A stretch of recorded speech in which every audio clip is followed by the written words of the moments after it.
बहू, तुम मुझे मेरे बेटे के घर से नहीं निकाल सकती। आज फिर रात के 9:30 बज चुके थे, लेकिन बहू मेघा अभी तक घर नहीं आई थी।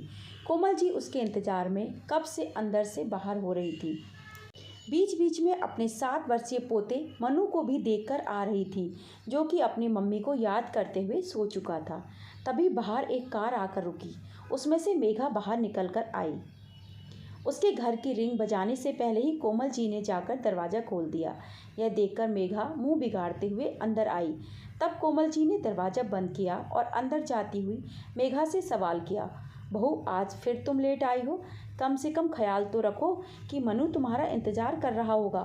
वह छोटा बच्चा तो अपनी माँ को देखने को भी तरस गया है आजकल। मेरे पिता नहीं है उसके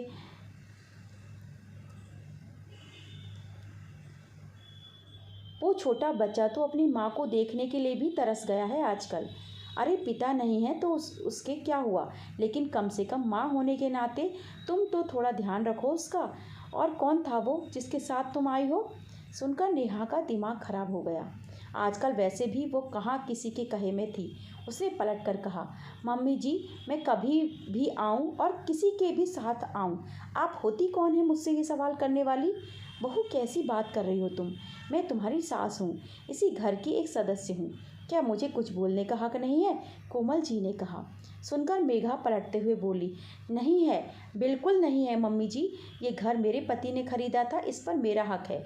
आपका यहाँ कोई काम नहीं, निकलिए यहाँ से। अब मैं आपकी जिम्मेदारी नहीं उठा सकती। अचानक अपनी बहू मेघा के मुंह से ये बातें सुनकर कोमल जी के पैर वहीं के वहीं थम गए। बहू, ये तू क्या कह रही है? अगर तू मुझे घर से निकाल देगी तो मैं कहाँ जाऊँगी? मेरा तो इस दुनिया में अब कोई भी नहीं है। कोमल जी बहू मेघा के सामने आंखों में आंसू लाकर बोली, तो मैं क्या करूँ? बहुत सारे वृद्ध आश्रम है शहर में, वहाँ जाकर रह लीजिए। आपकी पूरी ज़िंदगी भर का ठेका मैंने नहीं ले रखा। मेघा कठोर बनते हुए बोली, बहू ऐसा मत बोल। मेरा इस दुनिया में तुम्हारे और मनु के अलावा है ही कौन? मेरा बेटा भी अब इस दुनिया में नहीं है। तुम लोगों के भरोसे मैं अपनी बची खुची ज़िंदगी जी लूँगी, पर मुझे घर से मत निकाल। मैं कहाँ जाऊँगी? कोमल जी हाथ जोड़ते हुए बोली, बस बहुत हो गया। मैंने आपके बेटे से शादी की थी। आपका ज़िंदगी भर का ठेका मैंने अपने सर नहीं लिया था। आपका बेटा अब इस दुनिया से जा चुका है, तो आप मुझसे क्या उम्मीद करती हो? पर बहू, ये घर तो मेरे बेटे ने अपनी कमाई से खरीदा था, तो मुझे इससे कैसे निकाल सकती है? बिल्कुल निकाल सकती हूँ। आपके बेटे ने ये घर अपनी कमाई से खरीदा था और ये घर उसके नाम पर ही था। अब उसकी विधवा होने के नाते ये घर मेरा है, इसलिए चुपचाप निकल यहाँ से। मुझे आपकी शक्ल भी नहीं देखनी है। कहते हुए मेघा ने कोमल जी की बाँह पकड़ी और ज़बरदस्ती खींचते हुए उन्हें घर से के दरवाजे पर ले गई और ज़बरदस्ती बाहर धकेलते हुए घर का दरवाज़ा अंदर से बंद कर दिया। कोमल जी काफ़ी देर तक वहाँ दरवाज़ा खटखटाते हुए मेघा से दरवाज़ा खोलने की विनती करती रही, लेकिन मेघा ने दरवाज़ा नहीं खोला। हाँ, पास पड़ोस की भीड़ जरूर इकट्ठी हो गई थी। तकरीबन 1.5-2 घंटे तक कोमल जी घर के दरवाजे के बाहर बैठी रही, पर मेघा तो इतनी संगदिल हो चुकी थी कि उसने दरवाज़ा नहीं खोला। अब रात के 12 बज रहे थे। उन्हें समझ में नहीं आ रहा था कि वो जाए तो जाए कहाँ। धीरे धीरे भीड़ भी छट चुकी थी। आखिर कौन इस पचड़े में पड़ना चाहे? आजकल उसके किसी के पास इतना वक्त ही कहाँ है। लेकिन पड़ोस में रहने वाली कोमल जी की सहेली सुधा और उनका बेटा मनन उनके पास आए, उन्हें अपने साथ अपने घर ले गए। उन्हें घर ले जाने के बावजूद भी कोमल जी के आंसू नहीं रुक रहे थे। तब सुधा जी उनके कंधे पर हाथ रखकर उन्हें सांत्वना देते हुए बोली, कोमल, कब तक रोती रहोगी? थोड़ी हिम्मत रखो, तुम्हारे मायके फ़ोन कर देते हैं, तुम्हारा भाई या भतीजा तुम्हें लेने आ जाएगा। सुधा, मैंने क्या गुनाह किया था जो मुझे ये सज़ा मिली? बेटे के इस दुनिया से जाते ही मैं तो बेघर हो गई। मेरे पास कोई भी जमा पूंजी नहीं है। बहू ऐसा करेगी, मुझे इसकी उम्मीद नहीं थी। मैं क्या करूं? मुझे कुछ भी समझ नहीं आ रहा है। कोमल जी रोते हुए सुधा जी से बोली, आंटी, आप पहले रोना बंद कीजिए और ये पानी पीजिए। फिर मम्मी कह रही है ना, वैसे ही आपके मायके फ़ोन कर देंगे। आपका भाई और उनका बेटा तो बहुत अच्छे हैं, वो आपको पूरा सपोर्ट करेंगे, इसलिए अपने घर आपको बेघर तो मत कहिए। सुधा जी का बेटा मनन उन्हें समझाते हुए बोला, हे भगवान, क्या दिन दिखा रहा है मुझे। क्या एक माँ अपने बेटे की कमाई पर एक माँ का अपनी बेटी की कमाई पर कोई हक नहीं रखती। उसके मरते ही उसकी सारी प्रॉपर्टीज उसकी पत्नी की हो गई। भला ये कैसा कानून है? कोमल जी रोते हुए बोली। बड़ी मुश्किल से सुधा जी और मनन ने उन्हें समझाया। काफ़ी देर तक वो यूं ही मौन रही। तब सुधा जी के समझाने पर वो आराम करने के लिए पलंग पर लेट गई। पलंग पर लेटे लेटे ही उन्हें अपनी पिछली ज़िंदगी याद आने लगी। कितनी खुशहाल ज़िंदगी थी उनकी। उनका विवाह संयुक्त परिवार में हुआ था। घर में सास ससुर, 2 जेठ जेठानी, बच्चे, पति और उनका छोटा सा बेटा पवन। पति पारिवारिक व्यापार में ही अपने भाइयों के साथ मिलकर काम करते थे। सब कुछ सही चल रहा था। एक दिन घर आते समय उनके पति का एक्सीडेंट हो गया और वो दुनिया से कूच कर गए। वो दुनिया से क्या गए, ससुराल वालों ने भी मुंह फेर लिया और 15 दिन होते ही उन्हें उनके भाई के साथ भेज दिया और उन्हें कोई हिस्सा भी नहीं दिया। उस समय उन्होंने अपने हिस्से के लिए लड़ा भी नहीं।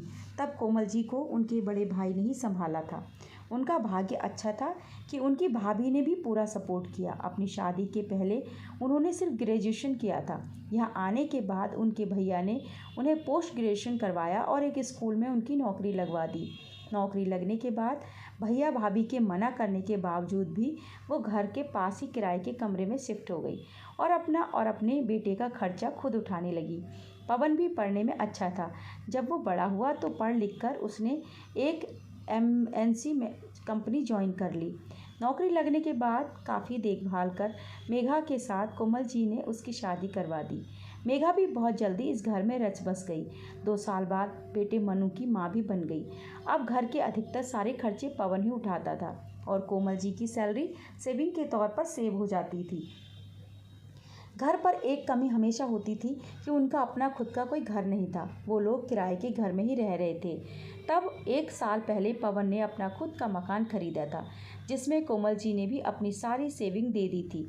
जब मकान खरीदने की बात आई तो पवन मकान कोमल जी के नाम से ही खरीदना चाहता था, पर कोमल जी ने मना कर दिया, ये कहकर कि मकान मेरे नाम से खरीदो या तुम्हारे नाम से, रहना तो हमें साथ ही है। लेकिन अभी 7 महीने पहले पवन जब ऑफिस में था तो कार्डियक अरेस्ट के कारण वो वहीं ख़त्म हो गया। तब मेघा और मनु का रो रो कर बुरा हाल था।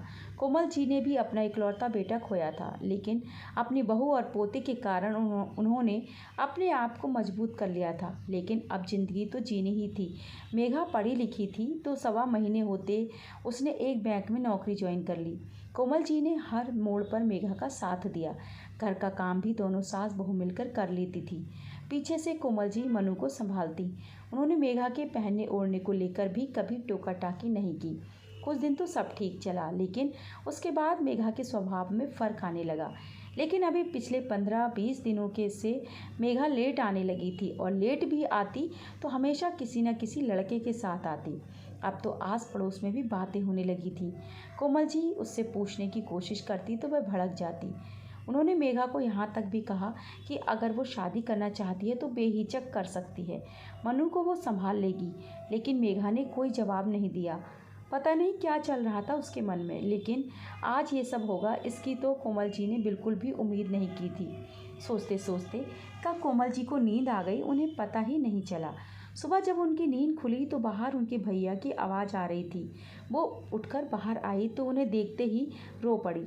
आखिर उनके भैया ने उन्हें हिम्मत बंधाई और उन्हें लेकर अपने घर आ गए। घर आने के बाद कोमल जी अपने भाई के परिवार के साथ बैठी हुई थी। तब कोमल जी बोली, क्या मेरी पूरी ज़िंदगी ऐसे ही बीतेगी? ससुराल से मुझे कुछ नहीं मिला और अब बेटा भी नहीं रहा। बेटे की संपत्ति से भी उसकी पत्नी ने मुझे बेदखल करके बाहर फेंक दिया, जैसे मेरा कोई अस्तित्व ही नहीं है। और कहते कहते वो रोने लगी। तब उनका भतीजा बोला, बुआ आप चाहो तो कानूनन उस प्रॉपर्टी में अपना हिस्सा ले सकती हो बेटा, पर कानून तो कहता है कि पति की मृत्यु के बाद उसकी सारी संपत्ति उसकी विधवा की हो जाती है। तो भला मुझे उस घर में कहाँ से हिस्सा मिलेगा? इसलिए तो बहू ने मुझे उस घर से धक्के देकर निकाल दिया। कोमल जी उदास होते हुए बोली, बुआ ये सिर्फ एक अधूरा ज्ञान है। कई लोगों को ये पता ही नहीं है कि शादीशुदा बेटे की मृत्यु के बाद संपत्ति उसकी विधवा पत्नी को मिलती है, तो वो माता पिता को घर से बेघर नहीं कर सकती है, क्योंकि हिंदू उत्तराधिकार अधिनियम के अनुसार माता पिता को भी संपत्ति में अधिकार प्राप्त होते हैं। उनके भतीजे ने उन्हें समझाया। क्या सचमुच ऐसा हो सकता है? कोमल जी हैरानी से बोली, क्यों नहीं हो सकता बुआ, हिम्मत करोगी तो बिल्कुल होगा। अपने पति की संपत्ति में आपने हिस्सा छोड़ दिया, लड़ाई तक नहीं, लेकिन क्या बेटे की संपत्ति भी यूं ही हाथ से जाने दोगी? जबकि आपकी बहू के लक्षण ऐसे नहीं लग रहे कि वो मकान भी संभाल पाएगी, इसलिए लड़ो। आखिर अपने भतीजे के बाद कोमल जी को बहुत अच्छी से समझ में आ गई और उन्होंने उसकी मदद से मेघा पर केस फाइल कर दिया। जब मेघा को पता चला तो वो तिलमिलाकर रह गई। उसने भी अपनी तरफ से वकील हायर किया, क्योंकि वो मकान में कोमल जी को कोई हिस्सा नहीं देना चाहती थी। आखिर 1 साल की कड़ी मशक्कत के बाद फैसला कोमल जी के हाथ में आया और मेघा को पवन की प्रॉपर्टी में से कोमल जी को भी हिस्सा देना पड़ा। अब कोमल जी उसी मकान में रहती ही थीं और उन्होंने वहीं आस पड़ोस के बच्चों को ट्यूशन पढ़ाना भी शुरू कर दिया था, जिससे वो अपना खर्चा भी आराम से उठा सकती थी। मेघा अभी भी चिड़चिड़ाती थी, लेकिन कोमल जी उसकी तरफ ज़्यादा ध्यान नहीं दे पाती थी। मेघा ज़्यादा कुछ बोल नहीं पाती थी, क्योंकि जानती थी कि जो माँ अपने बेटे की प्रॉपर्टी के लिए कोर्ट तक पहुँच सकती है, वो उसके खिलाफ बोलने की हिम्मत भी रखती है। दोस्तों, ये थी आज की कहानी। आपको कैसी लगी कमेंट करके मुझे ज़रूर बताएं। यदि आपको कहानी अच्छी लगी हो तो मेरे चैनल को भी सब्सक्राइब कर लीजिए। वीडियो को लाइक और शेयर भी ज़रूर कीजिएगा।